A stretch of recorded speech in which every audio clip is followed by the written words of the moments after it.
Estamos de volta, dando sequência ao programa Mulheres aqui na Imagem da Cidade, a nossa TV Galega. Lembrando sempre, às quartas-feiras, das 8 às 9 horas da noite, a programação ao vivo com você e as reprises ao longo da semana. Uma semana, um mês especial, a importância da amamentação e evidenciar também que estamos no Agosto Dourado. Para pontuar esse tema, a minha convidada agora, aqui comigo na TV Galega, a doutora Maria Elísia de Andrade, que é médica pediatra do Banco de Leite Humano aqui da nossa cidade. Doutora Mari conosco, então seja bem-vinda à TV Galega, doutora. Tudo bem? Obrigada pelo convite, Denise, né? E com muito prazer para poder explicar um pouquinho do que se trata esse Agosto Dourado, da importância da gente estar informando as pessoas sobre o aleitamento, colaborando com as mulheres para que ele se implante, né? Principalmente no momento de tantas dúvidas diante da Covid, que algumas mães receiam aumentar seus filhos por estarem em contato com alguém doente também. É importante a gente esclarecer essas coisas. É verdade, doutora. O ponto de interrogação está ainda mais evidente nesse momento, quando a gente relaciona a amamentação e a pandemia do coronavírus. Mas nem por isso o Agosto Dourado deixou de ficar evidenciado. A gente precisa colocá-lo em prática realmente e trazer aqui, então, muita informação, porque é isso que a gente está precisando, né? De muita informação precisa. E, nesse momento, claro, falar sobre o aleitamento materno, que é um ato de amor para todos, né, doutora? Sim, com certeza. E é o que protege também muito as crianças diante, né, de qualquer infecção, independente de ser o momento que nós estamos passando ou qualquer outro. O aleitamento materno é a primeira vacina que o bebê recebe, né? E já uma dúvida, doutora, então, já relacionando a questão da pandemia também ao nosso cenário atual, pelo leite, doutora, o vírus ele pode se manifestar, passar de jeito nenhum. Pelo menos até agora as investigações estão sendo realizadas pela Fiocruz, né? Que é onde tem a nossa rede brasileira de bancos de leite humano. A direção nossa é lá e eles têm investigado e não identificaram nenhuma vez a presença do vírus no leite materno, mesmo de mães doentes. Então aí é a importância. Por isso, uma mãe que por acaso tenha tido a Covid ou que tenha tido o bebê durante o processo de estar infectada, ela pode continuar aumentando, ou se ela estiver aumentando e por acaso ficar doente, ela não precisa interromper o aleitamento materno. Tudo depende das condições de saúde dela. Se ela estiver bem, é lógico que uma mãe que está aumentando, ela pode ter alguma outra comorbidade, ficar com uma doença mais grave e ter que interromper pelas condições físicas dela, mas não porque isso seja transmitido pelo leite. Olha que sagrado que é o leite materno, hein, doutora? Até nesse momento ele continua ainda forte e resistente e ainda mais sagrado e mais especial no vínculo da mãe com o filho, né? Exatamente. Ela vai ter que tomar cuidado, sim, porque se você pensar quando a gente fala em isolamento social, que o bebê vai ficar perto da mãe que está doente, ela vai ter que ter sempre muito cuidado com a troca das máscaras, com espirros, de lavar sempre a mão para pegar o bebê para amamentar. Então ela precisa ter alguém na casa para estar ajudando, né? Porque lógico, se ela tiver com febre, com um comprometimento do estado geral, ela precisa de alguém para estar ajudando, mas ela não precisa interromper o aleitamento por conta de estar passando para o bebê. Ou seja, pode ter uma outra forma de, infelizmente, infectar a criança com o vírus, com o coronavírus, mas não pelo leite, doutora. Não, pelo leite não, de jeito nenhum. Todos os cuidados têm que ser redobrados, exatamente, né? Mas pelo leite o vírus não vem, não chega até a criança. Tá. Doutora, a importância também, agora pontuando, né? A gente muito fala, mas para as pessoas poderem entender o significado do leite para a criança e também o significado da amamentação para a mãe, para o corpo da mãe, para a saúde da mãe, doutora. O leite materno, né? O aleitamento materno, ele é benéfico para a mãe sobre vários aspectos, né? Ao longo do tempo, a gente tem feito pesquisa, a mulher que amamenta, ela tem muito menor incidência de câncer de mama. A volta do corpo dela ao normal após ao parto é muito mais rápido. Quando a gente fala em volta do corpo, não é emagrecer, é esse útero voltar ao seu local, porque à medida que ela amamenta o bebê, ela tem contrações uterinas por causa da liberação da ocitocina, e com isso esse útero volta mais rápido, ajudando a protegê-la de infecções no pós-parto, né? Então isso para a mãe, não tenha dúvidas que é importante. Para o bebê, então, mais importante ainda, que é com relação à proteção contra infecções, vínculo, a proteger contra alergias à proteína do leite de vaca, porque se ela vai receber uma fórmula, a bebê pode desenvolver uma alergia a esse tipo de leite. E é uma vacina, realmente. À medida que o bebê está sendo amamentado e o leite é produzido na hora que o bebê mama. Então, com isso, à medida que a mãe está entrando em contato com alguma infecção, ela já está produzindo anticorpos para esse bebê. Então, melhor ainda, né? Muitas mães têm dúvidas se o leite ele está forte o suficiente, ele está sustentando suficientemente aquele bebê, o filho dela. Na questão também a quantidades, como é que ela conseguiria produzir mais leites, doutora? Para quem tem essas dúvidas, para quem nos acompanha agora em casa e tem esse tipo de dúvida, doutora, que resposta a gente poderia levar para as pessoas? Então, eu sempre brinco quando as mães vão lá no banco de leite, né, que a maioria sempre acha que tem pouco leite. E quando a gente vai verificar, em geral, elas têm leite, uma quantidade suficiente. Tem um dado assim, bem claro de saber a quantidade do leite, é pelo xixi que o bebê faz.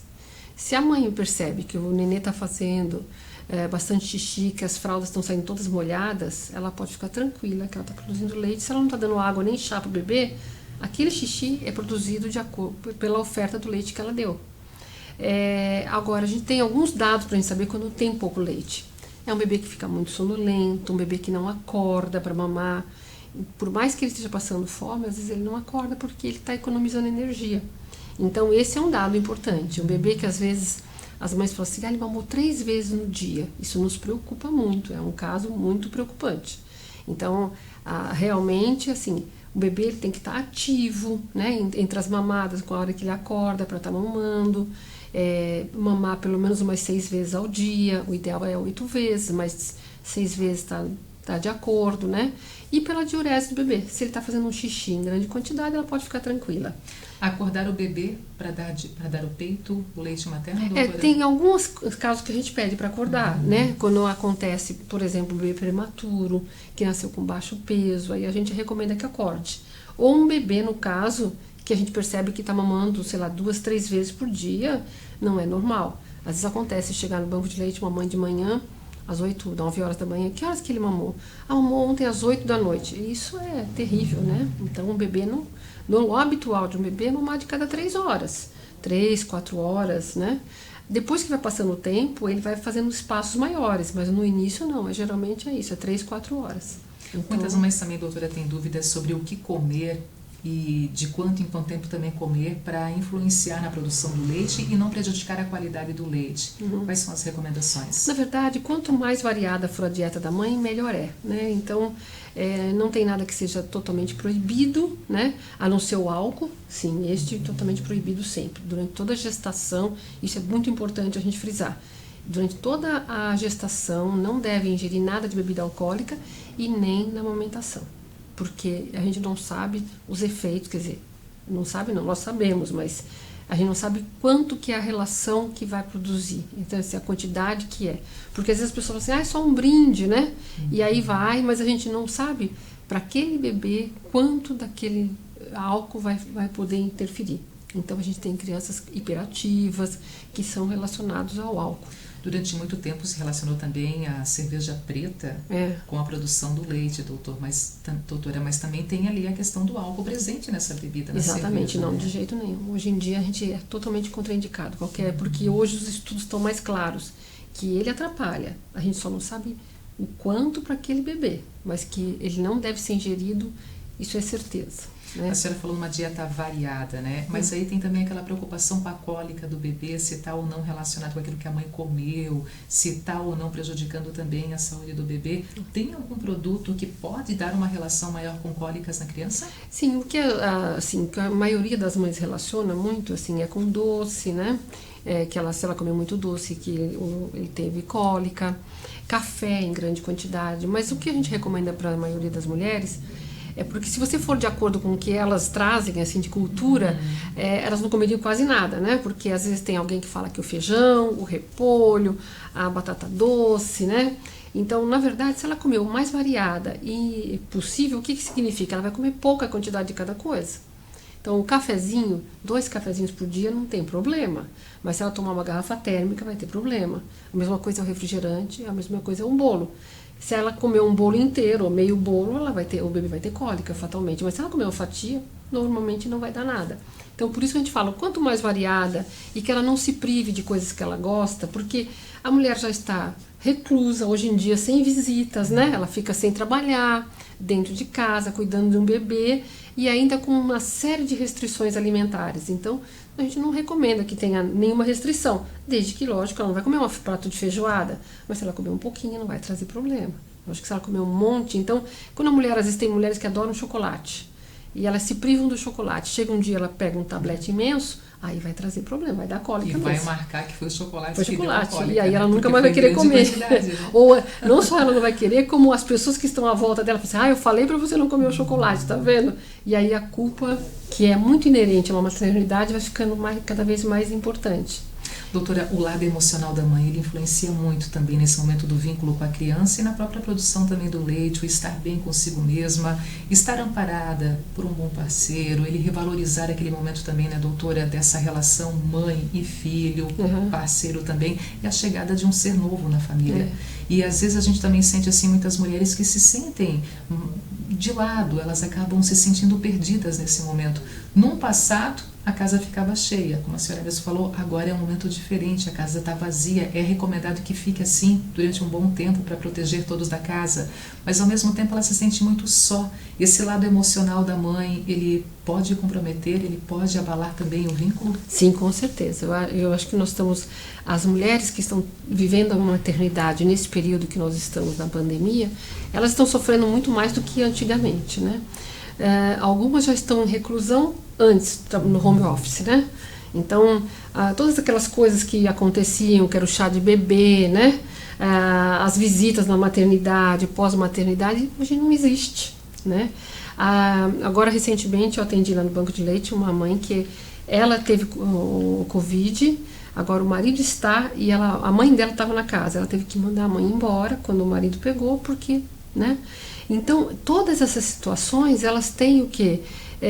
Deixado a mulher muito solitária, né? Então, e aí, além de tudo, com um bebê para cuidar, às vezes outra pessoa doente dentro da casa, tendo que cuidar de tudo isso. Então, a gente fica, assim, sofre junto também um pouco com essa situação. Eu vou até aproveitar essa deixa para falar um pouco do serviço que nós temos lá no Banco de Leite. Nós temos a psicóloga, que atende as mães e agora ela está fazendo atendimento online. Então, quando a gente tem um caso que a gente percebe da necessidade, a gente orienta as mães que elas têm disponível, a gente não as obriga, né? A gente oferece esse serviço. E agora, na pandemia, tem sido muito melhor para as mães, porque como elas estão fazendo online, antigamente era presencial lá no Banco de Leite. Então, isso tem deixado muito as mães, assim, elas têm acolhido, têm gostado, e a psicóloga também está bastante satisfeita, porque ela tem muito mais campo para trabalhar com essas mulheres, as que já estavam com dificuldade na questão do vínculo, né? Mas também não só isso, hoje em dia por causa desse isolamento também.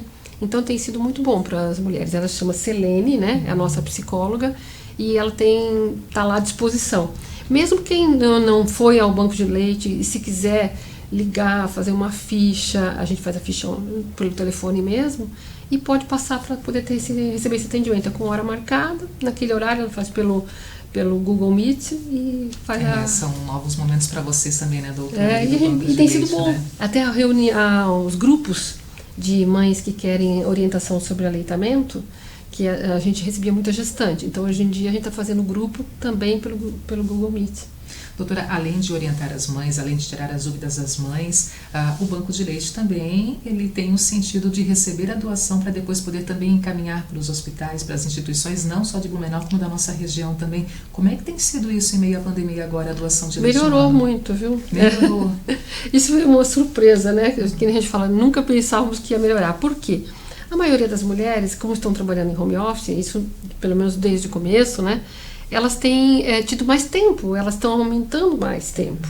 Então, estando em casa, elas conseguem tirar mais leite. Então, agora nós estamos por volta de 60 mulheres sendo doadoras, né? E teve semanas assim que eram 10 pessoas ligando, querendo ser doadora, tudo porque, lógico, elas estão em casa, né? Quando elas voltam ao trabalho, sempre a ocupação delas aumenta muito, né, de todas as mulheres. Então, fica mais difícil para você, no meio do trabalho, com um bebê pequeno, doar. Agora, em casa, elas têm mais uma disponibilidade. E, então, a gente teve um aumento e, com isso, a gente conseguiu, assim, praticamente estar autônomos, né? A maioria dos hospitais aqui de Blumenau não precisam, se não quiserem, utilizar fórmula. Nós temos condições de oferecer só leite humano para os bebês. Pensam, porque tem suficiente temos suficiente nesse momento. Então, apesar do que a gente pensou que fosse reduzir, mas nós mudamos algumas posturas, né? A nossa coletadora, ela não entra na casa da doadora, então ela entrega geralmente na portaria do prédio ou na casa, né? Para evitar de ter esse risco de contaminação, da mãe se sentir também, da doadora se sentir insegura, né? Então a gente faz muitas coisas por telefone, a ficha a gente já preenche toda por telefone, que antigamente a gente preenchia na casa da doadora. Então a gente modificamos algumas condutas e com isso elas estão bastante colaborativas, né? Então, qual o telefone do nosso banco de leite humano? Eu não vou lembrar de cabeça. A gente vai deixar então na nossa tela esse telefone, então, porque é um meio de contato, né, doutora, para chegar até vocês, então, por uma ligação e depois faz sim um agendamento, passa as orientações, esclarece as dúvidas, que são muitas nesse momento, com certeza, e aproxima mais ainda o laço da nossa sociedade com o banco de leite humano, né? Isso. É isso, né, doutora? Sim. Muito obrigada por Nada. estar conosco hoje aqui, que seja realmente um mês muito rico, de muita informação e principalmente de valorização a todos os profissionais. Eu queria falar um pouquinho só que esse mês, o Agosto Dourado, né, nós vamos estar trabalhando assim, a rede brasileira de bancos de leite, tudo, a ideia de que o leite materno aumentar é bom para o planeta também. Então esse é o tema da nossa campanha, né? E com isso, só para a gente pensar um pouquinho na situação, quando a mãe amamenta, a gente evita gasto de latas, embalagens plásticas, mamadeiras, a vaca que está lá no pasto, que a gente vai usar aquele leite para outras coisas que a gente gosta bastante, mas não para alimentar os nossos filhos. Então, com isso, também a gente ajuda o planeta. O meio ambiente agradece, menos industrializado, e o bebê só vai para frente com muita saúde e proteção, né? Exatamente, isso que é melhor. E economia para o bolso das famílias também, né? Isso não tenha dúvida. Prontinho, de graça, quentinho, na medida certa. Sem gasto de gás também, né? Na hora que vai aquecer a mamadeira. Então, ele é perfeito, né? São muitos benefícios e realmente ele é sagrado. Doutora, muito obrigada. Nada, obrigada a você pela oportunidade. Tá? Gente, intervalo comercial, mas antes, aproveitando que o tema é aleitamento materno, deixando um beijo especial para os pais de primeira viagem, o Vitor e a Djamile. Receberam agora nos últimos dias o Murilo, recém-chegado, e o Murilo, ele abriu a 5ª geração na nossa família. Agora temos a Tata, a Bisa, a avó, a mãe e, nesse caso, o Murilo presente, então, ligando 5 gerações na nossa família. Seja bem-vindo, Murilo, Vitor e Dija. Uma caminhada linda pela frente, com muito amor. A gente sabe que vocês realmente vão tirar de letra. E claro, para os avós, né? André e Ney, sejam bem-vindos ao mundo dos avós. Bisa, Braulio e Mari também se tornando bisavós. E a dona Dela, a dona Marta, as Tata do Murilo, então, as 5 gerações presentes. Intervalo comercial, na sequência, tem muito mais. Deus